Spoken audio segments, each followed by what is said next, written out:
Next बात करते हैं singular and non singular matrices के बारे में। तो पहले बात करते हैं सिंगुलर मैट्रिक्स के बारे में। ठीक है, देखो सिंगुलर और नॉन सिंगुलर मैट्रिक्स का मेन यूज इनवर्स निकालने के टाइम होता है। ठीक है, तो जब इनवर्स का क्लास लेंगे तब यहाँ पे रिकैप करेंगे, लेकिन पहले ये सीख लेते हैं कि होता क्या है। तो कोई भी एक स्क्वायर मैट्रिक्स मान लेते हैं, पहले स्क्वायर मैट्रिक्स है। ठीक है, मान लेते हैं एक ए नाम का स्क्वायर मैट्रिक्स है। स्क्वायर है मतलब क्या, उसका ऑर्डर क्या होगा, या तो 1 क्रॉस 1, या तो 2 क्रॉस 2, या तो 3 क्रॉस 3। ठीक है, अगर हम क्या कर रहे हैं, उसका डिटर्मिनेंट निकाल रहे हैं और वो क्या हो रहा है, जीरो के बराबर आ जा रहा है, तो उस सिचुएशन में जो ए मैट्रिक्स है वो क्या कहलाता है, सिंगुलर मैट्रिक्स कहलाता है। क्या बोला, कोई भी एक स्क्वायर मैट्रिक्स ले लेते हैं। ठीक है, एग्जाम्पल से हमारे पास क्या है, नंबर इस तरह से सेट कर दें जिससे वो जीरो हो जाए। ठीक है, मान लेते हैं 1 2 4 और जीरो है, तो जीरो हो जाएगा, नहीं जीरो नहीं होगा, तो कैसा किया जाए, इसको 8 कर लिया जाए। हाँ, अब जीरो हो जाएगा। तो देखो ये ए हमारे पास मैट्रिक्स, अब ए का डिटर्मिनेंट फाइंड करते हैं। तो determinant of A is equal to 1 2 4 8, तो कितना आएगा, 8 1 जा 8, -4 2 जा 8, ये कितना आ गया, जीरो के बराबर आ गया। तो किसी भी, जब कोई भी मैट्रिक्स है उसका डिटर्मिनेंट का वैल्यू जीरो आ रहा है, तो उस सिचुएशन में जो ये मैट्रिक्स है ये क्या कहलाता है, सिंगुलर मैट्रिक्स कहलाता है। ठीक है, और ऐसे ही नॉन सिंगुलर को देख लेते हैं। नॉन सिंगुलर में क्या होगा, पूरा कॉन्सेप्ट वही है कि एक स्क्वायर मैट्रिक्स होगा, एक स्क्वायर मैट्रिक्स होगा जिसका ऑर्डर क्या होगा, n होगा, मतलब 1 क्रॉस 1 2 क्रॉस 2 3 क्रॉस 3 कुछ भी होगा। और हम क्या करेंगे, उसका डिटर्मिनेंट फाइंड करेंगे। मान लेते हैं ए ही मैट्रिक्स है, अगर वो जीरो के बराबर ना आए, वो जीरो के बराबर ना आए, तो उस सिचुएशन में वो मैट्रिक्स क्या बन जाता है, नॉन सिंगुलर मैट्रिक्स बन जाता है। क्या बन जाता है, नॉन सिंगुलर मैट्रिक्स बन जाता है। ठीक है, जैसे सिंपल सा एग्जांपल लेते हैं। मान लेते हैं एक ए नाम का हमारे पास मैट्रिक्स है, इसके अंदर 1 2 3 4 है। अब इसका डिटर्मिनेंट निकालो, determinant of A equal to determinant of 1 2 3 4, कितना आएगा, 4 1 जा 4, -3 2 जा 6, कितना आ गया, -2। कुछ भी है, पॉजिटिव निगेटिव कुछ भी है, उससे फर्क नहीं, बस इतना है कि वो जीरो के बराबर नहीं है। तो जीरो के बराबर नहीं है, तो उस सिचुएशन में ये ए मैट्रिक्स कैसा बन जाएगा, नॉन सिंगुलर मैट्रिक्स। ठीक है, तो देखो सिंगुलर नॉन सिंगुलर में बस सिंपल से इतना ही डिफरेंस, जिस भी डिटर्मिनेंट का वैल्यू जीरो आ जा रहा है, जिस भी मैट्रिक्स के डिटर्मिनेंट का वैल्यू जीरो आ जा रहा है वो सिंगुलर, और मैट्रिक्स हमेशा स्क्वायर वाला होना चाहिए, क्योंकि यहाँ पे डिटर्मिनेंट का कॉन्सेप्ट है और डिटर्मिनेंट सिर्फ और सिर्फ स्क्वायर मैट्रिक्स पे लागू होता है। और ऐसे मैट्रिक्स जिनका डिटर्मिनेंट का वैल्यू जीरो नहीं आ रहा है वो क्या हो जाएंगे, नॉन सिंगुलर मैट्रिक्स हो जाएंगे। ठीक है, अब सिंगुलर नॉन सिंगुलर क्यों पढ़ रहे हैं, थोड़ा सा देख लेते हैं, इनवर्स के टाइम डिटेल में बात करेंगे। ठीक है, देखो जब भी किसी, मान लेते हैं एक हमारे पास मैट्रिक्स ए है। ठीक है, एक मैट्रिक्स ए है और ए का हम इनवर्स निकालना चाहते हैं, तो हम उसको ऐसे डिनोट करते हैं, A inverse equal to 1 determinant of A at determine of A. कुछ टाइम पहले भी हमने देखा था। तो देखो यार, अगर ये नीचे क्या हो जाए, जीरो हो जाए, नीचे जीरो हो जाएगा तो 1/0 एट ज्वाइन ऑफ ए। जब नीचे जीरो हो गया तो 1/0 इन्फिनिटी बन जाएगा। अब नीचे इन्फिनिटी ऊपर कुछ भी फर्क नहीं पड़ने वाला है, मतलब सॉरी 1/0 मतलब क्या, इन्फिनिटी हो जाएगा, मतलब क्या, इन्फिनिटी इंटू एडजॉइन ऑफ ए बनेगा, मतलब इन्फिनिटी में कुछ भी मल्टीप्लाई करो तो वो भी इन्फिनिटी आएगा। मतलब क्या, एक ए हमारे पास मैट्रिक्स था जिसका ऑर्डर मान लेते हैं 3 क्रॉस 3 था, तो उसका इनवर्स क्या हो जाएगा, इन्फिनिटी हो जाएगा। ऐसा पॉसिबल नहीं है, इसीलिए कॉन्सेप्ट बनाया गया कि इनवर्स सिर्फ उसी के लिए डिफाइंड होगा, सिर्फ उसी मैट्रिक्स के लिए डिफाइंड होगा जिसका डिटर्मिनेंट जीरो के बराबर ना हो। यहाँ पे जीरो के बराबर ना हो मतलब क्या, वो मैट्रिक्स कैसे हो, नॉन सिंगुलर मैट्रिक्स हो। ठीक है, तो जब इनवर्स के बारे में बात करेंगे तो उसके वहां पे डिटेल में बात करेंगे, बस थोड़ा सा यहाँ पे देख लो। आप क्या करते हैं, नॉन सिंगुलर मैट्रिक्स के ऊपर एक प्रॉपर्टी है उसको देख लेते हैं। ठीक है, इसको नोट कर लेना। एग्जाम्पल इसमें कुछ खास नहीं है, बस चेक करना पड़ता है। ठीक है, इनवर्स निकालने के टाइम चेक करना पड़ता है कि किसका डिटरमिनेंट जीरो आ रहा है, किसका नहीं आ रहा है। ठीक है, इनवर्स निकालने का पहला कंडीशन ही यही होता है कि पहले उस मैट्रिक्स को चेक करो कि वो सिंगुलर है कि नॉन सिंगुलर है। अगर सिंगुलर है तो इनवर्स निकलेगा ही नहीं, पहले स्टेप में ही कैंसिल हो जाएगा। अगर नॉन सिंगुलर है मतलब उसके डिटरमिनेंट का वैल्यू जीरो नहीं आ रहा है, तभी क्या होगा, वो मैट्रिक्स इनवर्स निकालने के लिए आगे प्रोसीड होगा। ठीक है, चलिए तो प्रॉपर्टी एक है हमारे पास, लिखते हैं पहले। ठीक है, इफ मान लेते हैं हमारे पास दो मैट्रिसेस है। ठीक है, A and B are non singular matrices of the same order, of the same order, then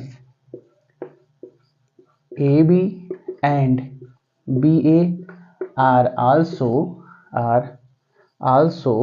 non singular matrices of the same order, matrices of the same order. ठीक है, अगर हमारे पास एक ए मैट्रिक्स है और एक बी मैट्रिक्स है, अगर वो क्या है, उनका ऑर्डर क्या है, सेम है, और दोनों कैसे हैं, नॉन सिंगुलर है, नॉन सिंगुलर है, तो जो उनका मल्टीप्लिकेशन होगा, या तो आप ए बी निकालो या बी ए निकालो, दोनों ही क्या होंगे, नॉन सिंगुलर मैट्रिक्स होंगे, और उनका भी ऑर्डर क्या होगा, सेम होगा। फॉर एग्जाम्पल थोड़ा सा बात कर लेते हैं, फिर इसको प्रूफ करेंगे। मान लेते हैं एक ए मैट्रिक्स है हमारे पास, जिसका ऑर्डर क्या है, 2x2 है। एक बी मैट्रिक्स है हमारे पास, उसका ऑर्डर क्या है, 2x2। सेम ऑर्डर बोला है ना, सेम ऑर्डर बोला है। Non singular matrices, non singular मतलब क्या, स्क्वायर तो होंगे ही ना। नॉन सिंगुलर वर्ड यूज कर लिया तो इतना तो क्लियर है ना कि स्क्वायर तो होना चाहिए, स्क्वायर हो गया। अब देखो सेम ऑर्डर मतलब मान लेते हैं 2x2, 2x2 है, तो जब ए और बी मल्टीप्लाई करोगे तो नया मिलेगा, उसका ऑर्डर भी क्या होगा, 2x2 का ही होने वाला है।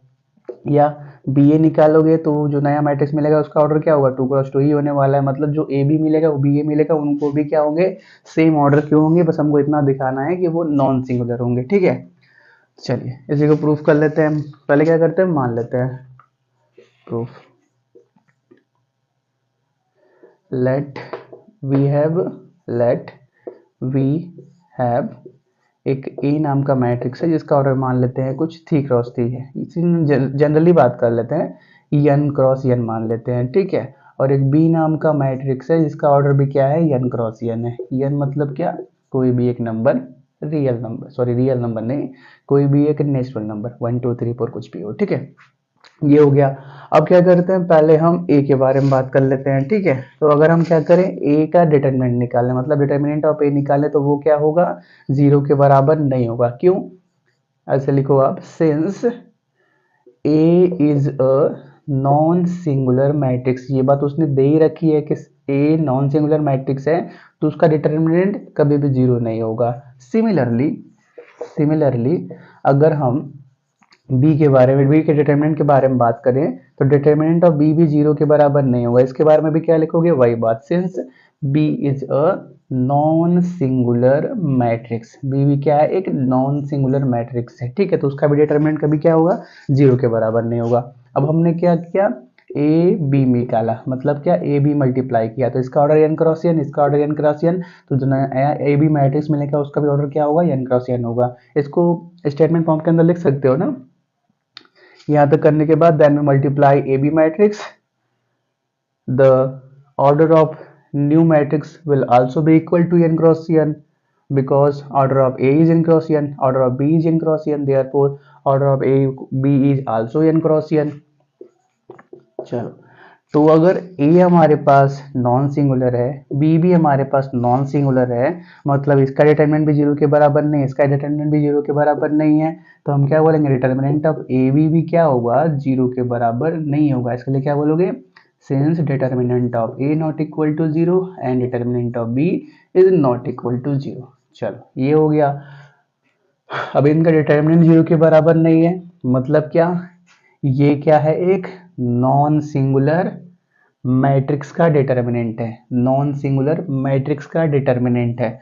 तो अब क्या करो, मैट्रिक्स की तरफ जाओ, कौन सा मैट्रिक्स था, ए बी, तो यहाँ से क्या प्रूफ हो गया, therefore A B is a non singular matrix. A B क्या प्रूफ हो गया, एक नॉन सिंगुलर मैट्रिक्स प्रूफ हो गया।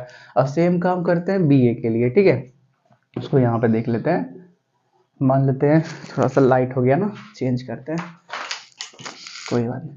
हमारे पास अब बी ए है। ठीक है, तो बी ए मैट्रिक्स है, उसका ऑर्डर क्या होगा, उसका ऑर्डर भी एन क्रॉस एन होगा, क्योंकि बी का ऑर्डर भी एन क्रॉस एन है, ए का ऑर्डर भी एन क्रॉस एन है। ठीक है, अब देखो इसका डिटरमिनेंट निकालते हैं, तो डिटरमिनेंट ऑफ बी ए भी क्या होगा, 0 के बराबर नहीं होगा। क्यों, क्या बोलेंगे, since B determinant of B is not equal to 0 and determinant of A is also not equal to 0।